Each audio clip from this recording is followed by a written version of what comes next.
I cannot focus exclusively on how a Hindu is being treated in this country when this is not a country which is exclusively of Hindus, when there are other people also. So automatically I'm bound to ask this question.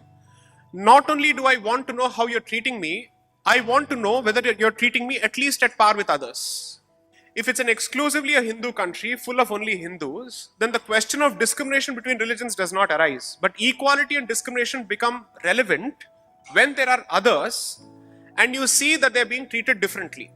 So assume for a moment, and I've given this example before, that you were a student in a classroom and you realize that the teacher has the power to give corporal punishment, physical punishment to every student. But the teacher is constantly singling you out and slapping you on a regular basis.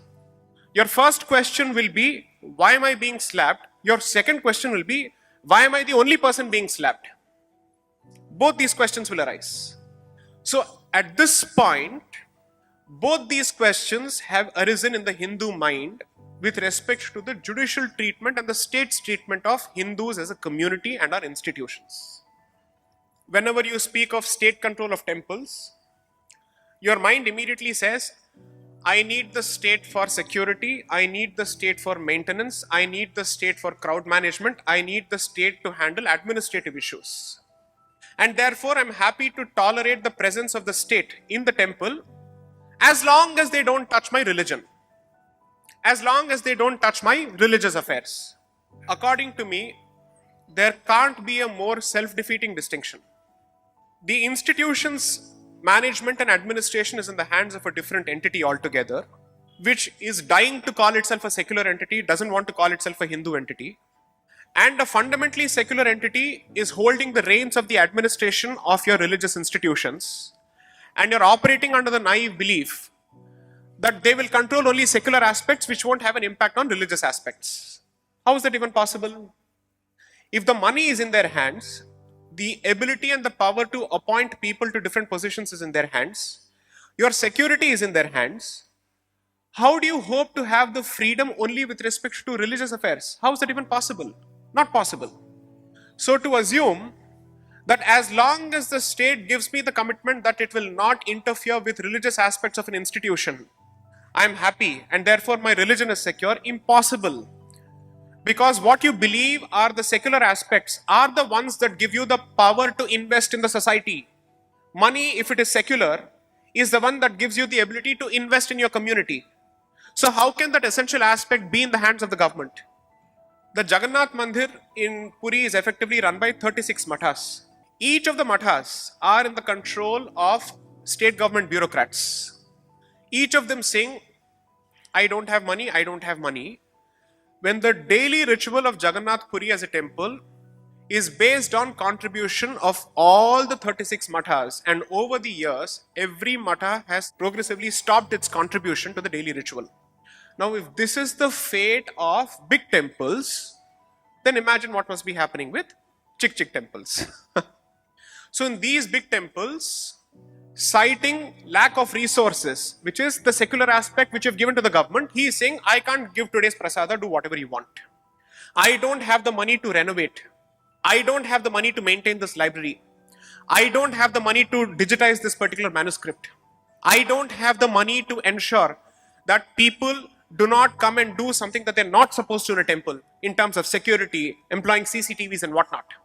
So this belief goes against dharmic principles because dharma and artha go hand in dharmic philosophy. For fulfillment of dharma, you need artha. And therefore, if artha is in the hands of the state, which is the Rajya, how on earth do you think you have the freedom to fulfill your dharma? Not possible. So let us break this wall completely, which says religious and secular are two different things. No, that is the Christian mentality, that is Christian philosophy, that is not Hindu philosophy. Hindu philosophy effectively says dharma and artha go hand in hand. We realize that you need Lakshmi to run even an institution that is dedicated to Saraswati. We are very clear about that. We don't need to be embarrassed about the fact that you need money to run a religious institution. Hinduism does not celebrate poverty. They come from all walks of life. All of them may not be equally placed as far as their status is concerned. Therefore, the one place that they come must act as a leveler so that everybody is treated as one here. And therefore, facilities must be provided. Where will that money come from? So when someone tells you, why should a religious institution have so much money? Please ignore that person as a secular Hindu idiot, because he doesn't know what he is talking about. Anyone who tells you that a religious institution must not have money because the moment it has money it is corrupt, then thank you, let the state not collect taxes. Because the moment you contribute something by way of tax to the state, well, it is bound to become corrupt. And the state is fundamentally corrupt according to me. Whether it has money or not, it doesn't make a difference. So therefore, first break that wall in your head. When you have a matha or a temple, why do Hindus contribute land to that particular temple or matha? What is the logic? Largely two reasons. One, that land acts as a source of revenue for the temple. That's one. Second, land translates to real estate, translates to Hindu presence. So that the land which is adjoining a temple or a matha must be owned by people who are followers of the sampradaya of that matha, so that they respect the tradition of that matha or temple. Otherwise, you will have slaughterhouses opened right outside the matha.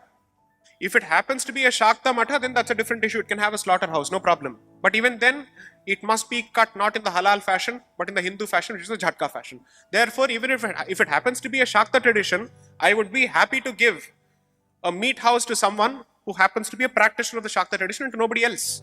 So, if the institution belongs to the subsect, then the institution must be run by people who are in that particular subsect. Why is this point important? The Supreme Court has come out with a verdict saying when you issue tenders for shops surrounding a certain temple, apparently non-Hindus can apply for that particular tender because it is a secular activity. What has it got to do with religion? You see how this distinction works? The moment you separate the secular from the religious in the context of a religious institution, you are creating an anomaly, because everything about a religious institution is religious, 100%. Why? Because I am interested in using the resources of my community only for my community's good and nobody else is good. I am entitled to make that particular statement. I don't need to prove my secular credentials with respect to a religious institution. If I can't be religious with respect to a religious institution, where will I be religious? I don't understand. Look at the stupidity of this position. This is the one place where I'm allowed to wear my religion on my sleeve. That should be a position. What is so wrong about this? In 1954, in the Shirur Mutt judgment. Please read that judgment because it has huge consequences. And that is currently the subject of the Sabarimala judgment as well as petitions relating to freeing temples from state control. Now assume for a moment that you're trying to find the meaning of a term that is used in Quran. Will you refer to the Oxford Dictionary to understand its meaning? You will not. Then why do you want to use the Oxford Dictionary to understand the meaning of the word Sampradaya? What is the logic? So in that judgment, which is treated as the landmark judgment on what is the meaning of a religious denomination, not one reference to one Hindu commentary on what is the meaning of a Sampradaya. Because the court was trying to understand what is the role of a matha and what is the role of a mathadipati in a matha. And the question was whether a matha and its followers constitute a religious denomination within the meaning of Article 26, so that they can protect their independence in matters of running the institution as well as religious affairs. This was the question that the court was asking. During the entire analysis, not one whisper on what is the meaning of a matha. Whether a matha or a sampradaya as understood in dharma is the same as the manner in which a religious denomination is understood in Christianity. No such question is ever asked. Why? Because the constitution is written in English. And therefore, your go-to reference when you don't understand the meaning of a word or if you think it's ambiguous is an English dictionary. So understand the close nexus between bhasha and thinking, how they influence each other and what kind of outcomes it can lead to. So in that judgment, here's what the Supreme Court does. It says, Mathadipati is someone who is meant to be the custodian of that particular institution, and therefore, if an executive officer is appointed by the state to supersede the powers of the Mathadipati and take away his power to run that particular institution, it effectively translates to government takeover of the Matha, which is not permissible. To that extent, the court is right. Now, since that judgment was delivered in the context of a Matha, and this was in the context of the Hindu religious and charitable endowment legislations of then Madras Presidency, which included current day Karnataka, certain parts of Andhra Pradesh, and current day Tamil Nadu, the Tamil Nadu government said, since that judgment was delivered only in the context of a Matha, according to the Supreme Court, I can't take over a Matha, but I can take over a temple which is not connected to a Matha. So the logic of the state government is, it was a Matha which was the subject of the judgment, not a temple which is not connected to a Matha. And therefore, the freedom and independence that is available to a Matha is not available to those institutions that are not connected to a Matha. So today as it stands, as the law stands, these legislations strike a distinction between temples which are standalone temples and temples which are connected to Mathas. In the process, some have become second-grade institutions. Now ask yourself a simple question. If the issue is of autonomy of a religious institution, why should the logic be different between a Matha and a temple? What is the logic? If you believe that the state is fundamentally a secular entity under the current constitution, whether it is a Matha or a temple which is not connected to a Matha should not make a difference to the fact that a secular state has no business being inside that particular institution. That logic is uniformly applicable. That particular logic has not occurred to the Indian state for the last 60 years. So as a consequence, what has happened is, despite the Shirur Math judgment clearly saying that the state does not have the power to take over a religious institution permanently, all it can do is to rectify mismanagement and get out of that particular institution and give it back to the community. For the last 60 years, at least since 1959, despite a Supreme Court judgment, state governments have taken the position that the judgment does not apply to standalone temples. And therefore, you have executive officers who have been appointed across the board, with or without reasons, in temples across the board in all the southern states, at least in Tamil Nadu, Andhra Pradesh, Kerala, Telangana.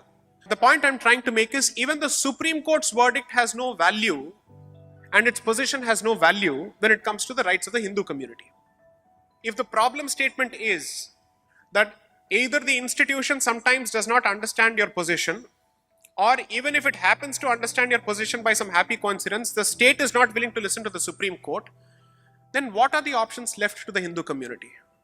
I am posing this question to the community as a practicing lawyer, saying, what are the options available to you if even the word of the highest constitutional court of the land has no value in the eyes of state governments? So whenever we speak on this particular subject, we are constantly asked by members of the audience, what can we do as practicing Hindus? What is it that we can do? So I will give a slightly mischievous suggestion.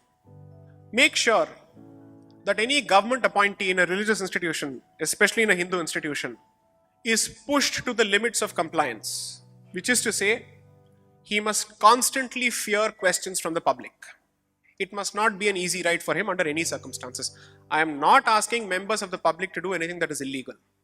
I am merely saying, make sure that whatever he does is legal, and even if he has the slightest of intentions of making a departure, he must fear public reactions in terms of vocal reactions. I don't mean unconstitutional reactions. I'm saying vocal reactions. To the extent that anyone who is appointed as an executive officer to any Hindu institution must tell himself, this is my punishment posting. Because I can come and tell you a few things about what the Supreme Court has said and what are the legal differences and nuances and technicalities. But I think it's time to arm the public with solutions, practical solutions. I don't think it makes sense for anyone sitting in some remote part of the country to sit and worry about what will happen to all the money in Tirupati. You first worry about the temples in your street and then you think about Tirupati. Unless and until you're able to make an example out of state appointees in institutions which are in your proximity and in your vicinity, you are in no position to sit and talk about Tirupati. Look at the scale of the problem there. Jewels are gone, gold is lost, Tirupati's money is dipped into like state coffers for building of flyovers, for building of institutions which have got nothing to do with Tirupati, that particular temple. So it's almost as if that temple is running that city and certain parts of the state. So therefore my point is, work towards practical, workable, local solutions. The thing that you can do as a practicing Hindu is to take an active interest in the running of the affairs of your local temples first. Focus on them. Protect them. When a temple falls under disuse, it becomes public property and it is ripe and open for encroachment and illegal encroachment. And when you think of a temple, don't limit yourself only to that particular institution. Think of it as an ecosystem.